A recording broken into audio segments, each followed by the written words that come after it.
নমস্কাৰ এই মুহূৰ্তত এক গুৰুত্বপূৰ্ণ বাতৰিলৈ ষ্টুডিঅ' মজিয়াত মই উৎপল দাস এটি গাম্ভীৰ্যপূৰ্ণ অনুষ্ঠানেৰে গোলাঘাট জিলাৰ কুৰালগুৰি শতদল শাখা সাহিত্য সভাৰ দ্বিবাৰ্ষিক অধিৱেশনখনি সফলভাৱে সামৰি পৰে লগতে শাখাৰ পত্ৰিকা উন্মোচন কৰা হয় উক্ত বিশেষ অনুষ্ঠানটিত গাম্ভীৰ্যপূৰ্ণ কাৰ্যসূচীৰে গোলাঘাট জিলাৰ কুৰালগুৰিত শতদল শাখা সাহিত্য সভাৰ দ্বিবাৰ্ষিক অধিৱেশনখনি অনুষ্ঠিত হৈ যায় লগতে উন্মোচন কৰা হয় এখনি পত্ৰিকা উল্লেখযোগ্য যে গোলাঘাট জিলাৰ এটি অগ্ৰণী অনুষ্ঠান কুৰালগুৰি শতদল শাখা সাহিত্য সভাৰ দ্বিবাৰ্ষিক পূৰ্ণাংগ অধিৱেশনখনি দুদিনীয়া গাম্ভীৰ্যপূৰ্ণ কাৰ্যসূচীৰে দেওবাৰে সফলভাৱে সামৰি পৰে আমাৰ কুৰালগুৰি এই দ্বিবাৰ্ষিক পূৰ্ণাংগ অধিৱেশনৰ এইটো সামৰণি অনুষ্ঠান হৈছে এই শাখাটো 1959 চনতে প্ৰতিষ্ঠা হৈছিল সেই সময়ত 1959 চনত সভাপতি আছিল অতুল হাজৰিকা নগাঁও অধিৱেশনৰ আৰু তেখেত নাট্য আন্দোলনৰ বিষয়ত আহি এই স্থানত উপনীত হৈছিল আৰু তেখেতে দুগৰাকী বিশিষ্ট ব্যক্তিক দায়িত্ব দি এই শাখাটো গঠন কৰিছিল আৰু বৰ্তমান এই 66 বছৰ অতিক্ৰম কৰিছে এই 66 বছৰত উত্থান পতন অনেক আহিছে কিন্তু আজি দুবছৰৰ পৰা এই শাখাটোৱে বিশেষভাৱে উন্নতি লাভ কৰিছে বিশেষকৈ দেৰগাঁও সমষ্টি সন্মানীয় বিধায়ক মহোদয়ৰ আৰ্থিক অনুদানেৰে এটা RCC বিল্ডিং অৰ্থাৎ ডাঙৰ স্থায়ী পকীঘৰ এই সাহিত্য সভাৰ ইতিমধ্যে কাৰ্যালয় হিচাপে নিৰ্মিত হৈছে আৰু তাৰোপৰি এই কুৰালগুৰি সাহিত্য সভাই এই বছৰত 100ৰো অধিক সদস্য অন্তৰ্ভুক্ত কৰি ইয়াক শতদল শাখালৈ ৰূপান্তৰ কৰিছে আৰু এটা শতদল শাখা হিচাপে অসম সাহিত্য সভাই স্বীকৃতি প্ৰদান কৰিছে আৰু এই শতদল শাখা সাহিত্য সভাই 66 বছৰৰ অন্তত এই বছৰ প্ৰথম বছৰৰ প্ৰথম সংখ্যাৰ শাখাৰ পত্ৰিকাখন প্ৰকাশ কৰিবলৈ সমৰ্থ হৈছে পত্ৰিকাখন শতদল হিচাপে নামাকৰণ হৈছে তাৰোপৰি এই শাখাৰ পৰা এগৰাকী বিশিষ্ট ব্যক্তি সভ্য অসম সাহিত্য সভাৰ কাৰ্যনিৰ্বাহকৰ সদস্য হিচাপে মনোনীত হৈছে তাৰোপৰি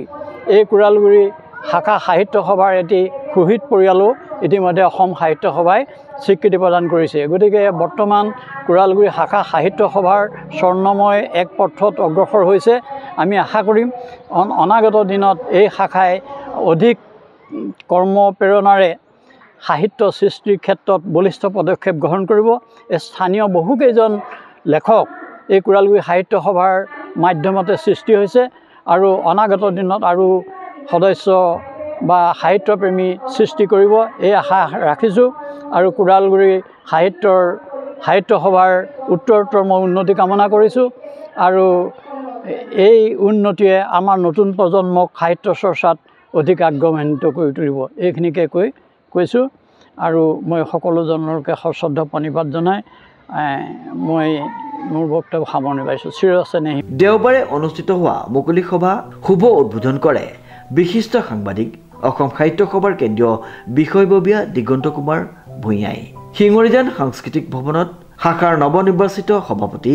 যজ্ঞেশ্বৰ শইকীয়াৰ সভাপতিত্বত অনুষ্ঠিত সভাখনিত শাখাৰ বিদায়ী সভাপতি বীণা দত্তই নৱনিৰ্বাচিত সভাপতি যজ্ঞেশ্বৰ শৰ্মাক আনুষ্ঠানিকভাৱে শাখাৰ সভাপতিৰ দায়িত্ব অৰ্পণ কৰে কুৰালগুৰি সাহিত্য সভাৰ দ্বিবাৰ্ষিক পূৰ্ণাংগ অধিৱেশন আমি যোৱাকালি 21 জুন আৰু 22 জুন তাৰিখে দুদিনীয়া বৰ্ণাঢ্য কাৰ্যসূচীৰ আয়োজন কৰিলোঁ প্ৰথম দিনৰ কাৰ্যসূচী হিচাপে আমি অসমৰ জাতীয় জীৱনৰ মহান শিল্পী বিষ্ণুপ্ৰসাদ ৰাভাদেৱৰ মৃত্যুদিনটো আমি এদিন পলমকৈ হ'লেও বিষ্ণুপ্ৰসাদ ৰাভা দিৱস হিচাপে উদযাপন কৰিলোঁ আৰু বিষ্ণুপ্ৰসাদ ৰাভা দিৱসৰ কাৰ্যসূচীৰ লগত সংগতি ৰাখি আমি কলাগুৰুৰ যিখিনি তেখেতৰ সৃষ্টিৰাজি সমূহ সৃষ্টিৰাজি আমি গীত নৃত্য কবিতা আদি কৰি বিভিন্ন প্ৰতিযোগিতাৰ আমি আয়োজন কৰিলোঁ ৰাতি 11 বজালৈকে আমাৰ এই প্ৰতিযোগিতা অনুষ্ঠিত হ'ল আৰু দ্বিতীয় দিনৰ পুৱা 9 বজাৰ পৰা আমাৰ আজি দ্বিতীয় দিনৰ কুৰালগুৰি সাহিত্য সভাৰ দ্বিবাৰ্ষিক পূৰ্ণাংগ অধিৱেশনৰ মূল কাৰ্যসূচী পতাকা উত্তোলনেৰে আমাৰ শুভাৰম্ভ হয় দ্বিতীয় কাৰ্যসূচী হিচাপে আমাৰ শ্বহীদ তৰ্পণ আৰু তৃতীয় কাৰ্যসূচী হিচাপে অকণি ৰঙৰ মেলা শীৰ্ষক এখন চিত্ৰাংকন প্ৰতিযোগিতা অনুষ্ঠিত হয় আৰু চিত্ৰাংকন প্ৰতিযোগিতাৰ পৰিসমাপ্তিৰ লগে লগে আমি দিনৰ 1 বজাৰ পৰা আমি মুকলি সভাখন অনুষ্ঠিত কৰোঁ আৰু মুকলি সভাত বিশিষ্ট অতিথি হিচাপে উপস্থিত থাকে আমাৰ গোলাঘাট জিলা সাহিত্য সভাৰ প্ৰধান সম্পাদক ডাঙৰীয়া উপস্থিত থাকে শ্ৰীমন্ত শংকৰদেৱ সংঘ গোলাঘাট জিলা শাখাৰ সন্মানীয় সভাপতি অসমৰ শংকৰী সংগীত বিদ্যাপীঠৰ কাৰ্যকৰী সভাপতি গোলাপ শইকীয়াদেৱ উপস্থিত থাকে আৰু প্ৰমুখ্য কৰি অসম সাহিত্য সভাৰ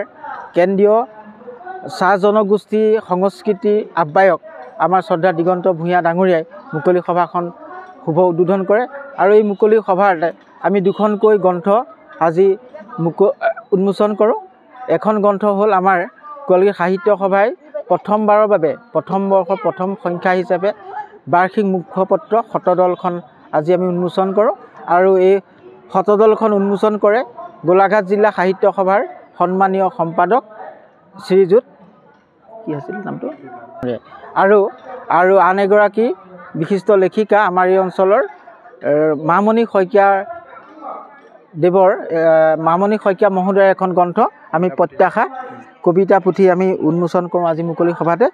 আৰু আমাৰ এই 2 দিনৰ কাৰ্যসূচীত যথেষ্ট সংখ্যক প্ৰতিযোগী আমাৰ বিভিন্ন প্ৰতিযোগিতাত অংশগ্ৰহণ কৰিলে আমি সমূহ প্ৰতিযোগী শুভাকাংক্ষী ৰাইজ আৰু এই অঞ্চলৰ যিখিনি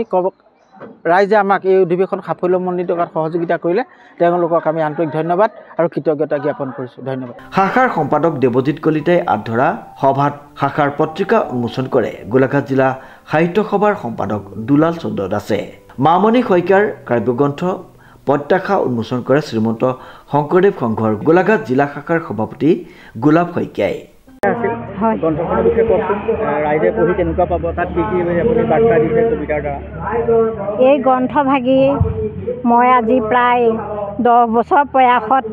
আজি এয়া মুকলি কৰা হৈছে এই গ্ৰন্থভাগী আচলতে সমাজত যিখিনি ধৰক উৎপীড়ন অত্যাচাৰ বা দেশৰ যিখিনি পৰিস্থিতি তাৰোপৰি মানৱ জীৱনৰ যিখিনি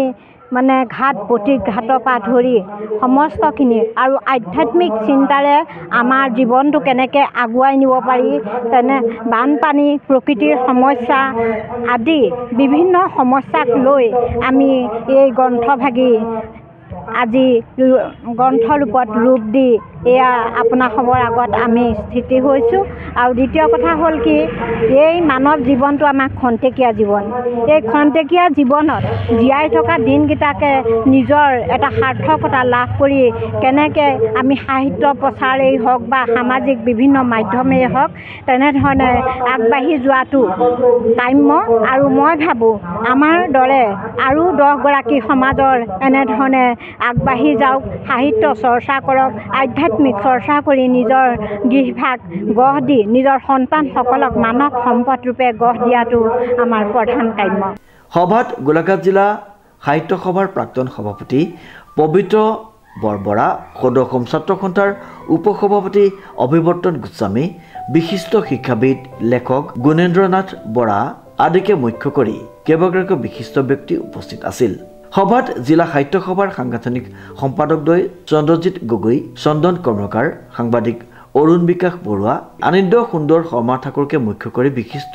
অতিথি হিচাপে উপস্থিত থাকে কেইবাগৰাকী বিশিষ্ট ব্যক্তি আদৰণি ভাষণ প্ৰদান কৰে কুৰালগুৰি শাখা সাহিত্য সভাৰ প্ৰাক্তন সভাপতি